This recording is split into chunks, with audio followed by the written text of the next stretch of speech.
We're all dealing with feeling. We're all coping with feeling.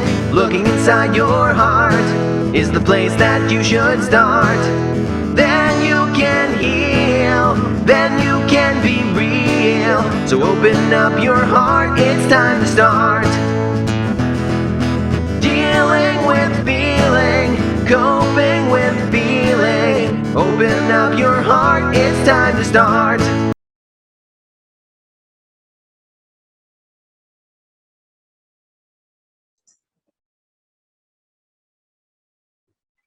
Hi, welcome to the show Dealing with Feelings, Feelings Friday. With me today, I have Dr. James Porter, my husband, and also very important consultant on my reader series, I Feel When. My husband, Jim, is a licensed mental health counselor, and often we talk about my books. And as a psychotherapist, he has insight that I don't have sometimes. So we thought we'd like to share with you insight on how feelings work in our lives.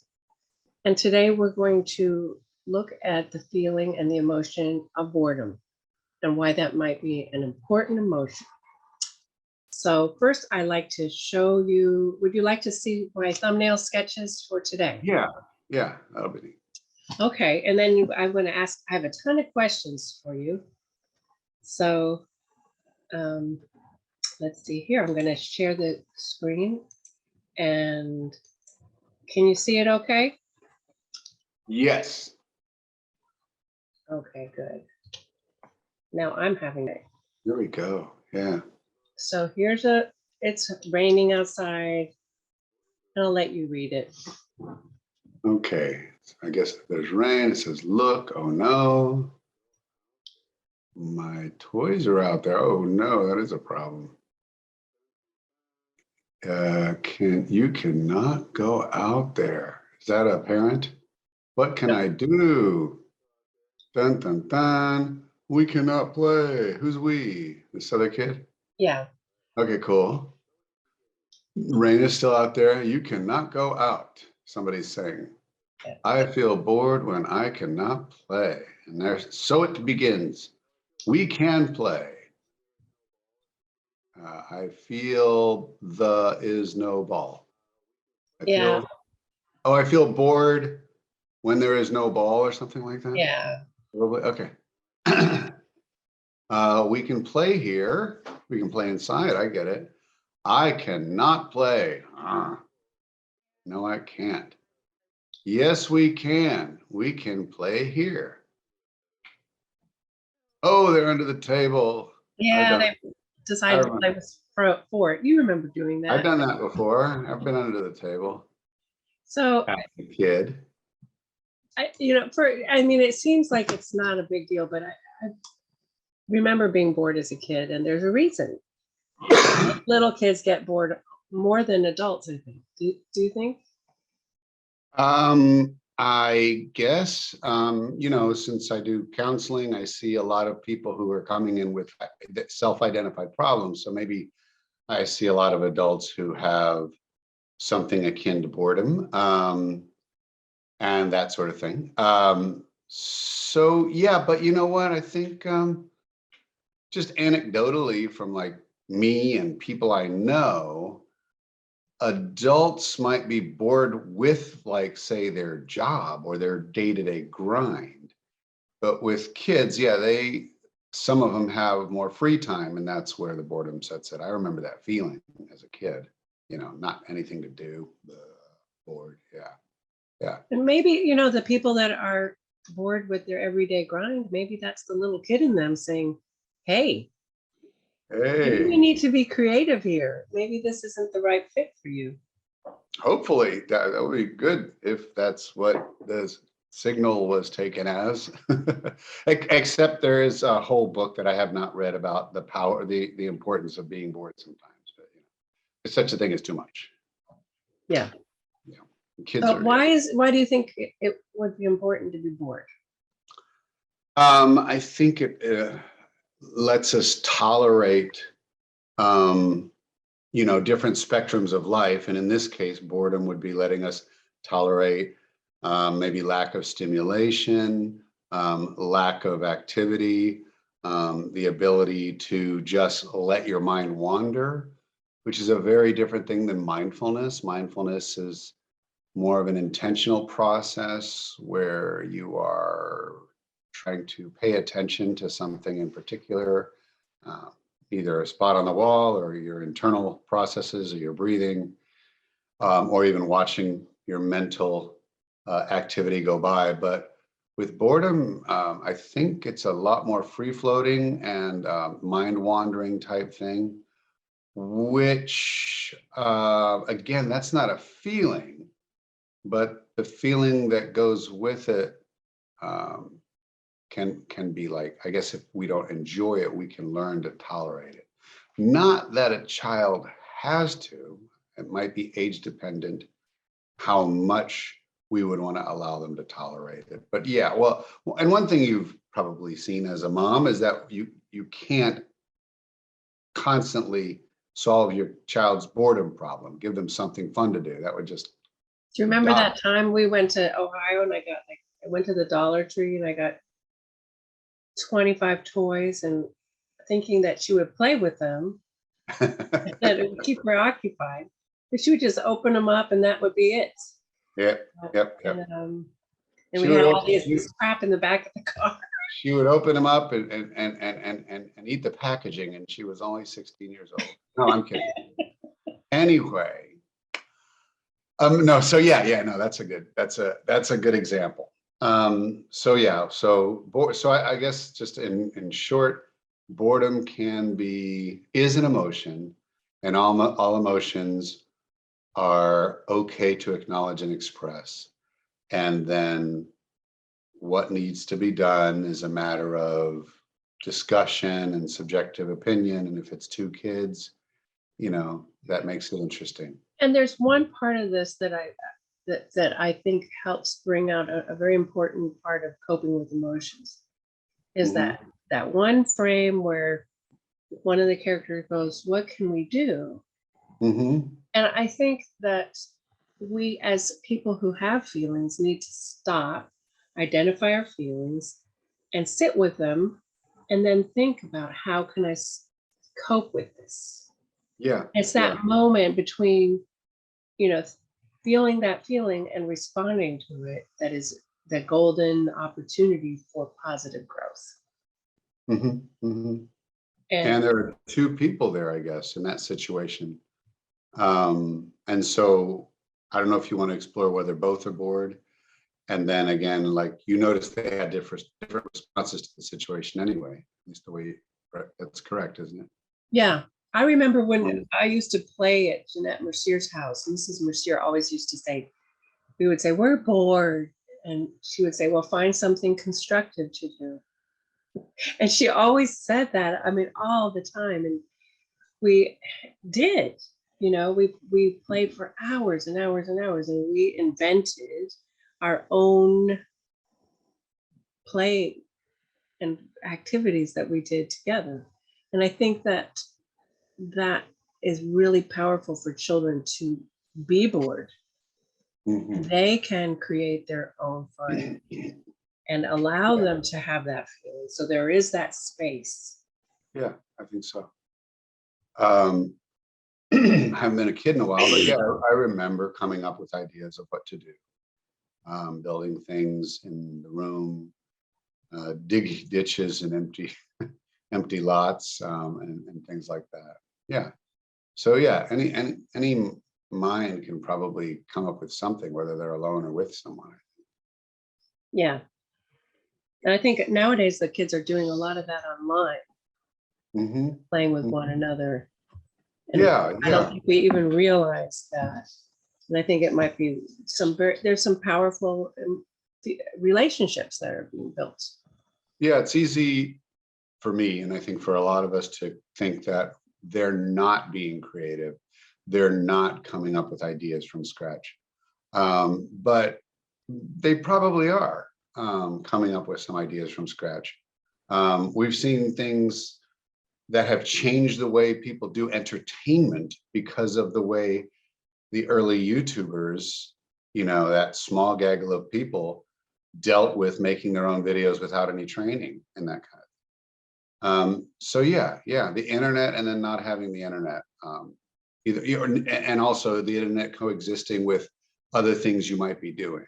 You might play a song, you might be joke. I mean, our child is always telling us how much joking they've done together and that sort of thing. So Now, I have a um, question. I have a question about boredom too, as it relates to depression. Is there ever a time that boredom can cause serious problems in people emotionally or pathologically? I guess today I'd answer in a different way than I might have answered yesterday or 30 minutes from now. But yeah, I think that we want to make sure that a child or any human being knows that we are often available and interested in interacting with them, because since we don't know, what each other's feelings are and what our inner experience is, I think we need to, I would like to be sensitive and say, am I interacting enough with the people in my life? Are they relaxing on the couch? Are they sitting on the couch with deep ennui, which is, I think, a very French way of saying bored? And but it's kind of goes into kind of potential despair, gray, kind of a sad loneliness thing. So I think we very much do have to have our kids be able to think about those different things. And the way humans mark distinctions between abstract things is using language, using words. So for children to know what the word boredom means, for them to know what despair means, for them to know what, what's the word, the thing we always talk about nowadays, when you're done with your week and you are tapped dry, burnout, Yeah. So yeah, but if a person is sitting there in an anxiety trap where they're not engaging with people, then again, that might look very different from the outside. So I actually think boredom is a very important thing. If a kid is laying on a couch, on the other hand, if a kid is like laying on a couch, not doing anything, staring at the sky, I don't think that means we need to say, hey, why don't you do something? Why don't you get up and do something? They might just be enjoying being bored or doing nothing. So I think that boredom is usually considered like an uncomfortable or not pleasant thing. I think maybe because of that book, I've come to think that someone could say I'm happily bored. I'm not sure that that's really how anybody talks about it, but anyway, I think it's vocabulary wise, it does make sense for someone to say, I don't, I'm kind of chill. Do you think that boredom could lead people to doing things that, or children to do things that are not good, Yeah, not directed? yeah, I mean, I haven't had a very young child in a long time. From age, I forget what age I started to get comfortable with whatever the person was doing. Leaving a mess is probably the most dangerous thing I've seen happen in our house, which is not very dangerous at all, necessarily. I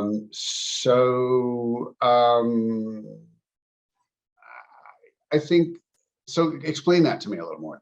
Well, I think juvenile delinquents sometimes, if left alone and unsupervised, sometimes could be bored and think of something to do that's before they've developed their sense of morality. They might choose to do something that's not positive. What's a juvenile delinquent? That's a good question. Okay. Yeah, I was going to say bad behavior. Yeah. So what's a sort of an example?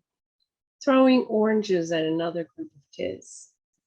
Okay, that's not. Or chasing them with a broom. Or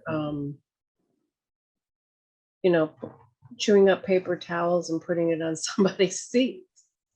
You know, Did you just come sometimes, up with these on the top, off the top oh, of your these head? are real things that I've heard. That's what I was trying to, yeah, that's what I figured. I thought that I heard these stories before.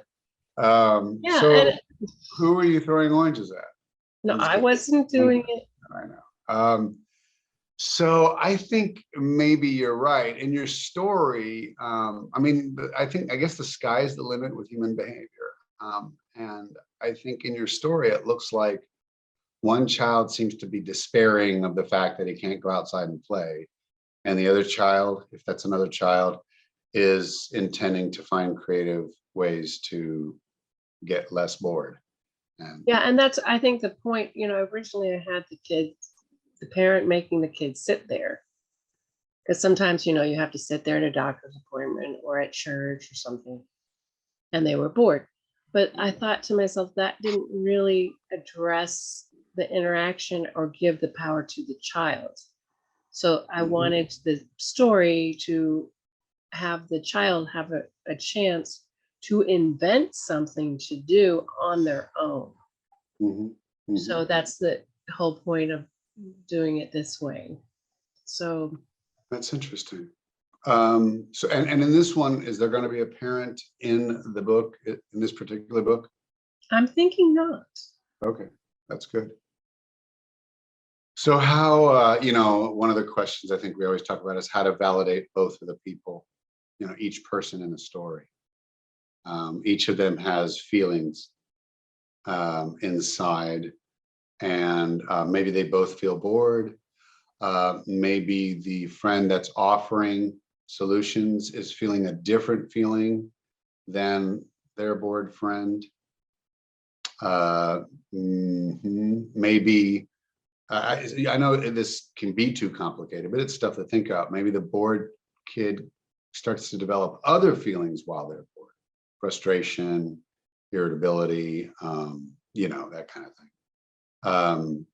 and that sort of thing. So did you have a storyline beyond that planned? Like, did you already kind of know what you wanted to do? You're still trying to decide? I think that's pretty much it. I'm just going to expound upon that. Okay, that makes sense. That's the arc of the story. Very simple. What are they going to wind up determining to do, or how are they going to do it? They're going to play under the table, I guess, and make a fort. How do they get to that point? I'm just wondering the A to Z. Well, they took the chairs and lined them up as a wall. Oh, maybe I should like build on that. I mean, the dialogue. Oh, well, I guess one of them says we can play in here and we can make a wall or something like that. Okay. A chair. Yeah, Okay. that would, yeah. Is there, I mean, do you have that kind of dialogue in mind about someone understanding? Well, that would be kind of complex in that story to say, I understand you are bored, or you are, oh no, I don't even know how to write it with the vocabulary range that you're allowed. I can see you are bored. Yeah. We can. Yeah. I mean, I think with real kids, it does happen pretty quickly that if somebody offers something to do, the other kid will say, yeah. And how many pages do you like to have these be? 40. Oh, okay. Because I was wondering if you want to squeeze in details, like maybe they have a little back and forth on the ideas. Because one of the things in principled negotiation and all that is the first solution thrown out may not be the workable solution.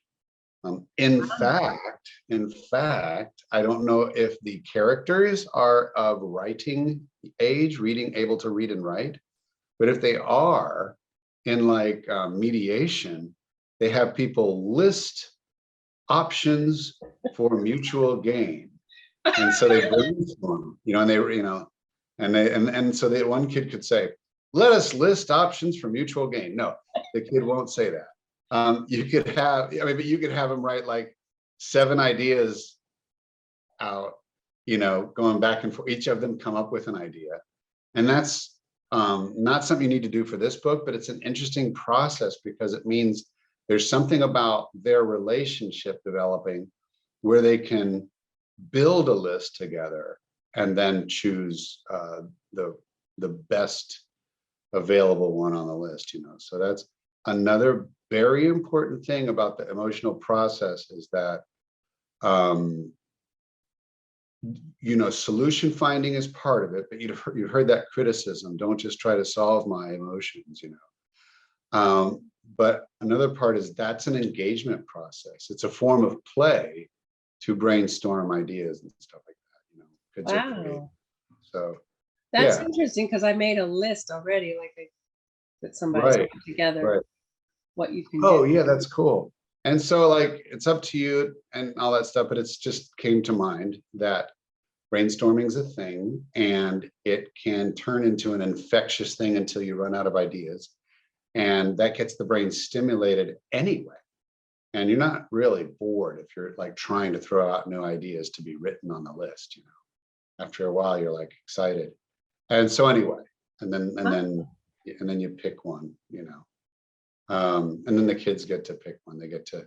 So, I mean, considering that you have to fill 40 pages, that might be something for one of the books, This would be a good one, because this is a very short story already. I can't believe I thought of something that I haven't talked about yet on any of these videos. Yeah, see it. Brainstorming process, yeah. It's amazing. That proves that one coffee and a nice little breakfast will do wonders. No, I'm glad you put your arms up like that, because I know where to find this part. And this is the gem of the video. So what else is there? I mean, is this like a nice preliminary talk about the book? Yeah, this is perfect. Yeah. Are we ever going to go revisit any revisions of these books in a video? Oh, Sometimes? yeah. I don't mean, well, I mean, I don't mean like now. We looked at disgust already. Have we looked at that more than once? Have you seen the whole thing? You mean watch the video online? Yeah. No, I don't know if I watched that one. What I'm wondering is, have we gone over it once you've revised a book? Like, is that something that you're thinking of doing in this video series? Like, you make a draft of Boredom, you're pretty good with it. We talk about it again so I can see what kind of how you incorporated your thoughts, So like I should say follow-up, yeah. Part 2 for each video. Yeah, and that kind of thing. I like that. Just an idea. I'd be interested in seeing what you do with. You want to see have you seen Disgust? I think I've seen Disgust, but I don't mean like right now Okay. with I don't know, it seems like we've been doing one book per video, right? Yeah. Yeah, and so the revisit could give you material for more video, so then you've got like 2 videos from one book. Whoa. I don't know. That's great. I was just you are really, really, really helping me. I hope so. It's just amazing, because it gives me insight into the whole structure of communicating our feelings. And in my writers group, there's one person who keeps saying, well, you need to find the opposite of that, the negative feeling, and make it positive at the end and use that opposite word. And I'm like, well, feelings don't work that way. Yeah. And not every feeling has an opposite feeling. Yeah, it's like they have those feeling wheels, and doesn't work that way. I mean, we have happy and sad, but feelings are so. I think I agree with that. You might come out with that feeling. You might feel very bored, and then you might come out feeling calm after you coped a little bit. And so I think each feeling exists within a social confine, within a social interaction. Oh yes, I think so. And no two feelings are the same. Even you might be bored today and you might be bored tomorrow. The feeling you have today when you're bored might not be the same as the feeling you have tomorrow when you're bored. Absolutely, yes, absolutely. And that's why we make so many names for them, but that doesn't have to be the necessary thing, because we have these other stimuli that we can look at when someone says I'm bored. You can see their face, you can hear the tone of their voice, and you can look at the environment, and all that context gives you an idea of what they might be going through. Another thing that just came up for me was that we are constantly, like you and I now can see each other on video, we can hear each other. And so we can see each other's faces. And right now we are co-regulating each other's emotions without even meaning to. It's just happening. When you're doing things with your face, you may not even know you're doing things with your tone. Same here. And consciously somewhat and unconsciously, our emotions are regulated throughout our body. And that's a neurological thing based on that polyvagal theory that I took some CEUs on. And that is that we are basically like ongoing walkie-talkies all the time without even trying to do anything about it. And it affects our inner circuitry. And there's safe versions of that. So like you were saying, that it's interactional.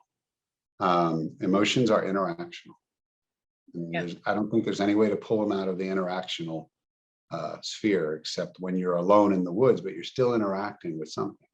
And when you get into, like with my Emoted series, it looks at the emotion itself as an individual vibratory being. And I realize now that these seem to be much more effective for little kids because the simple view of an experience and interacting with others is their first introduction to most feelings anyway. Yeah, didn't you have one of your books where they combined or something, a couple of feelings combined, or they transformed or something? Emotitudes? Maybe. I don't remember. Joy springs forth. Well, I'll have to go through them to see if I know if I remember, if I really am remembering. Oh, and probably the Emotitude Evolution, but I've never finished that one. Oh, yes. Be on the lookout for Karen Porter's book, The Emotitude Evolution. It's mind-blowing. There we go. How's that? Is it Karen? Now I have to publish it. Well, just be on the look at it. Okay. You know what? The anticipation is just thrilling. So take your time on the book. People will be like, they're just on the edge of their seats. Yeah, the discussed one, everyone likes it in my writer group, and they want me to publish it You will. You will publish soon, but I want to wait and put them all together so I have one huge series. Oh yeah, I like that what you showed me of it so far. Well, I think how are we doing? Yeah. Thank you. I think it's getting better. Yeah, I think so too. We're both speaking more coherently. Am I? Yeah, I meant that mostly as a joke. Oh, because the first time technically we had to start a bunch of times, I think, on the first video or something. yeah, and I was listening to myself kind of pausing a lot, and I realized I've got to pick it up a little bit. Okay, well, thank you for including me on this process. Love you. Love you. Bye-bye. Bye. See you in a few seconds. Bye. Bye-bye.